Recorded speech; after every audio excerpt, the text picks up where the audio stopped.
तर आज आहे आमच्या लग्नाच्या स्टोरीचा पार्ट 4।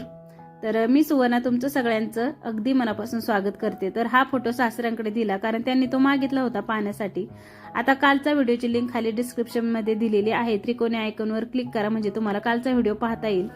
तर सासरे घरी गेले, त्याच्यानंतर अगदी दुसऱ्या दिवशी लगेचच मग तिकडून फोन आला की आम्ही मुलीला पाहायला येतोय। आता अर्थातच फोटोवरून मुलगी आवडली, त्याच्याशिवाय काही लगेच दुसऱ्या दिवशी ते मला पाहायला येणार नव्हते।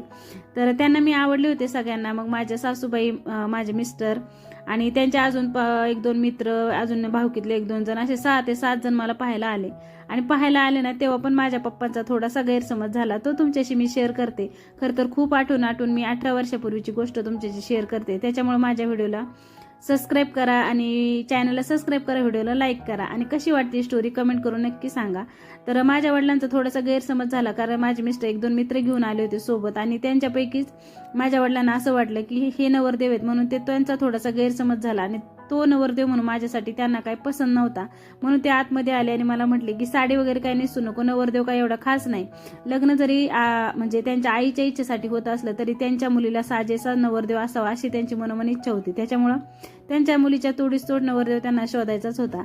तर आतमध्ये आल्यावर म्हटले साडी घालू नको, ड्रेसच घाल। नंतर बाहेर आल्यावर जरा वेळातच बोलण्यावरून बाकीच्यांच्या लक्षात आलं की नवरदेव कोणता हे काही यांना कळलंच नाही। मग त्यांनी रीतसर ओळख करून दिली की हे आहेत नवरदेव। असं म्हटल्यावर माझ्या वडिलांना थोडंसं चुकचुकल्यासारखं वाटलं। परत लगेचच आतमध्ये आले आणि मला म्हटले अगं नवरदेव छान आहे, माझा थोडासा गैरसमज झाला होता, मी दुसऱ्याच मुलाला नवरदेव समजलं होतं, तू साडी नेस आणि छान तयार होऊन बाहेर आहे। तर असं झालं होतं आमच्या लग्नाच्या वेळेस, पाहण्याच्या कार्यक्रमाच्या वेळेस किस्सा। आता एवढे सगळे किस्से होत होते ना तर असं वाटत होतं की हे लग्न काही ठरत नाही, असं मला तरी वाटत होतं मनोमन। तर चला मग बाकीचे किस्से ऐकण्यासाठी माझ्या चॅनल अजूनही सबस्क्राईब केलं नसेल तर सबस्क्राईब करा, व्हिडिओला लाईक करा आणि चला मग भेटूयात नेक्स्ट व्हिडिओमध्ये। तोपर्यंत बाय।